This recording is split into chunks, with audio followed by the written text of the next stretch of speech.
How's everyone doing? My name is Dustin Lideker. I am the emergency manager here. I got my associates in emergency management through Forsyth Tech, and I've been doing this for 5 years now. Today we come to you for a very important reason.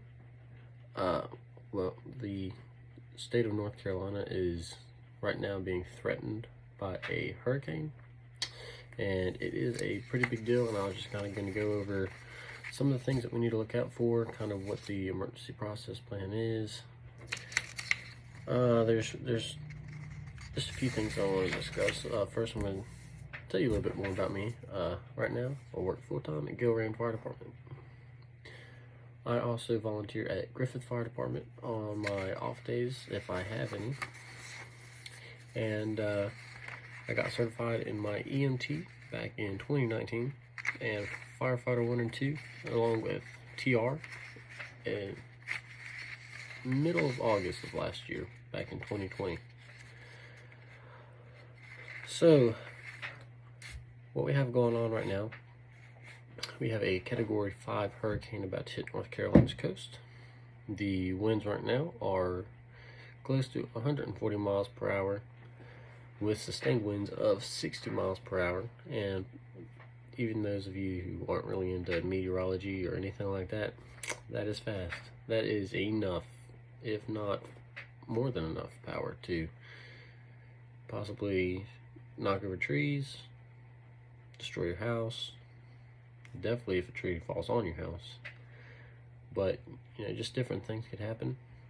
If you guys have not seen the video or the picture, hurricanes, especially 140 mile per hour winds, can take a pine needle right through plywood. So it's just something you need to look out for. The storm will dump approximately 8 to 10 inches of water in our community right here, causing many areas to flood. I don't know if you guys remember, but around September, October of last year, we had a really big flood, especially around here, around in Randolph, Davidson, Forsyth County, Guilford County, that area. A lot of flooding. All it was caused was a hurricane on the East Coast, and it's all history. So this event is going to last for several days, and it's going to require a lot of emergency services in every community throughout all 100 counties to participate and to help mitigate these hazards. So something that we're going to have to do, we're definitely going to have to use mutual aid assistance, especially in the counties who aren't experiencing a lot of problems in their communities. They're going to have to come over and help the communities that are. There are multiple agencies throughout North Carolina that will deploy, such as Fayetteville Fire Department, Charlotte Fire Department, Asheville Fire Department, Winston, Greensboro.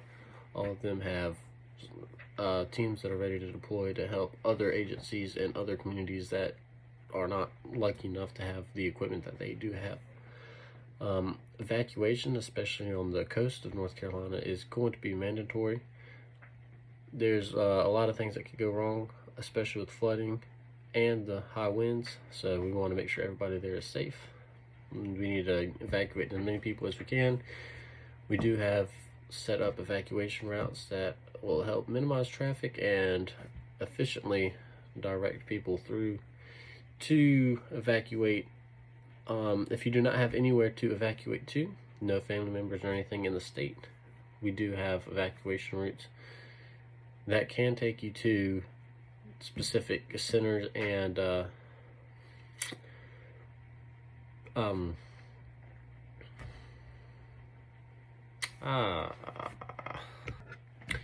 and areas of refuge that you can stay, such as the large football stadiums, basketball stadiums, different things like that.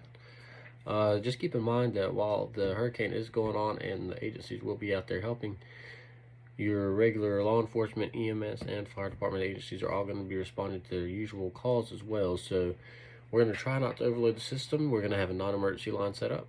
We're going to post that number online, so that way you guys can call that number for insignificant things such as trees in the roadways, power lines down, stuff like that. That's not going to immediately affect someone's life.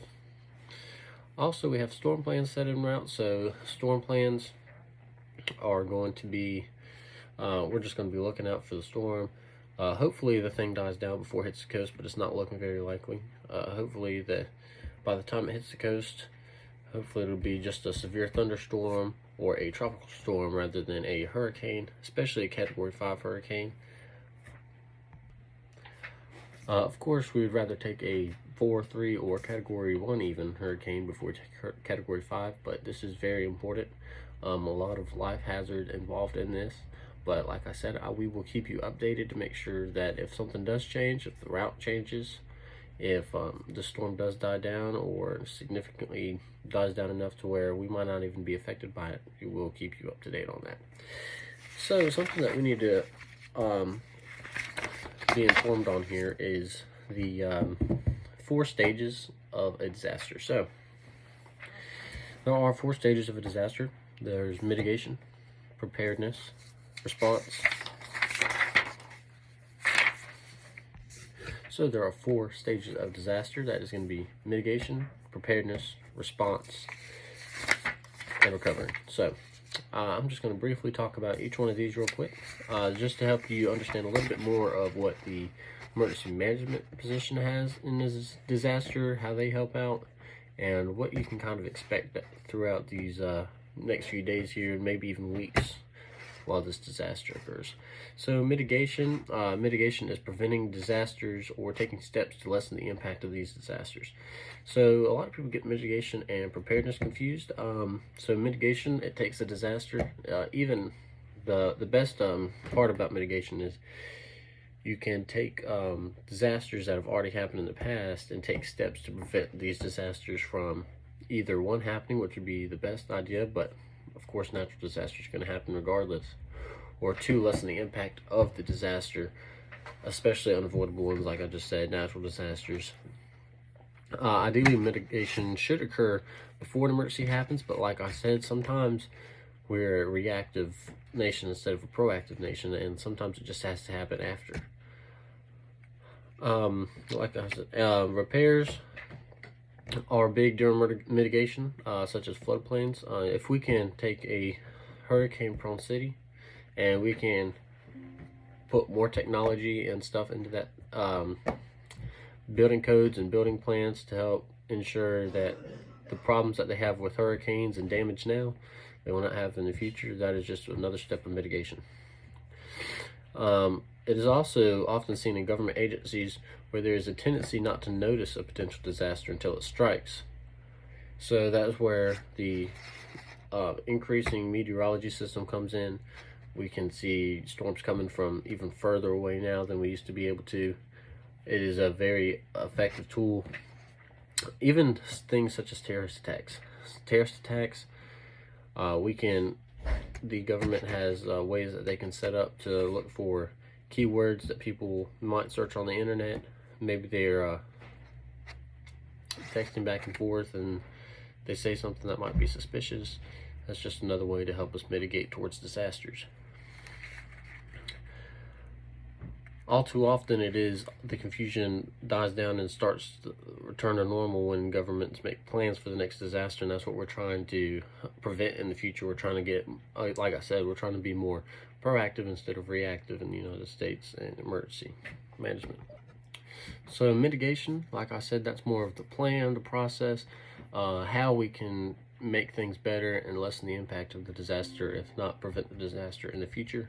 Preparedness is having those plans and executing them, making sure we have the right logistics, the equipment, and the supplies to save lives during a disaster. It is also knowing the warning signs and for the pending emergency. So hurricanes, high winds, you see the cyclone usually starts out as a tropical storm. Just things to look for, especially on the meteorologist side. Again, you might not think of them as important. You might just think of them as actors, maybe newscasters, but they are very important and vital in the role of emergency disasters and emergency management. Preparedness also includes all actions that are taken before a crisis occurs. Much again like mitigation, preparedness do overlap a little bit, but like I said earlier, mitigation is more of the plan. the action of making sure that that disaster does not happen anymore. And preparedness is, this disaster is happening. How can we prevent, or how do we prepare to accept the impact of the disaster? So it includes making plans, make sure we have enough logistics supplies, conducting drills, especially with our local departments, and emergency management systems. Emergency management, fire department, law enforcement agencies, we can all come together yearly. We hold trainings, usually large disasters such as hurricanes, especially stuff that is prevalent in our communities.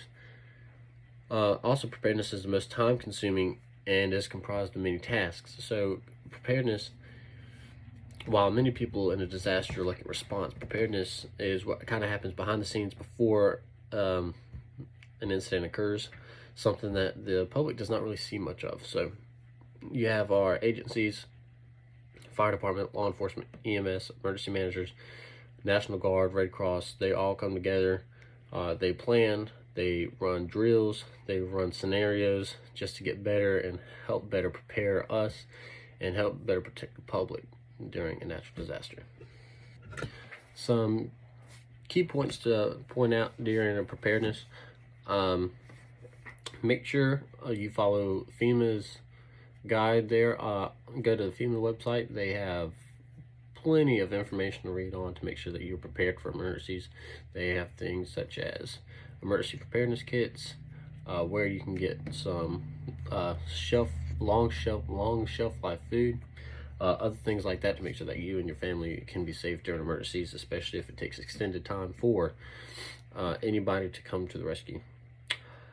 Also, make sure that you and your family are most important. If you see somebody in need, please help them out, unless it puts you in a difficult situation where you might be getting yourself in harm's way. It is always important to make sure that if you do not feel comfortable rescuing somebody or helping somebody out without putting yourself in danger, just leave it to the professionals. It is better to just have one victim instead of having 2 or 3, because they want to be good Samaritans and help out, and then they themselves get into trouble. While it is very heroic and very courageous of you, it is most important to make sure that you are safe and you are not going to cause more hazards for the professionals to have to help out, and possibly more people could get hurt. Also, like I said, make sure you follow the evacuation routes that are going to be in place. It is also part of the preparedness. It is important that you and your family leave the areas most affected very quickly and effectively, and make sure you get somewhere, whether it's a family member's house, friend's house, or somewhere else that is safe and you guys can get out of harm's way. Next, we're going to be talking about something that people are most familiar with, mainly because of media, is the most widespread videos and stuff after a disaster is going to be the response. So you're going to see the fire department on their swift water boats out there making rescues, or FEMA handing out food, handing out water, handing out different supplies, or just people stuck on the roofs of their houses or anything like that. So response happens as soon as the emergency happens. So by taking in actions, you are attempting to protect yourself and others from harm or further harm. Response and preparedness also kind of overlap, as in preparedness, you should be looking to evacuate, if not evacuating, to keep you and your family out of harm. The onset of disaster is the amount of warning time you have before it strikes. So, like I said, meteorology plays a big part in this. If they can see a hurricane coming from a week out, a few days out, that is the amount of time that you have to act and prepare yourself for getting out of harm's way. A hurricane, like I just said, has a long onset because meteorology and National Weather Service can track these storms from satellites.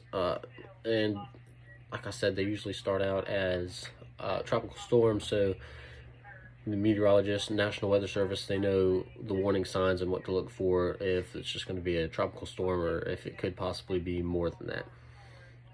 The duration of the disaster is also it also depends on how bad the disaster is. The clearly a Category 5 disaster is the Category 5 hurricane is the most severe type of hurricane and could cause a lot of damage, not just to property but also to life. So it is very important to look out for and make sure that you do stay out of harm's way.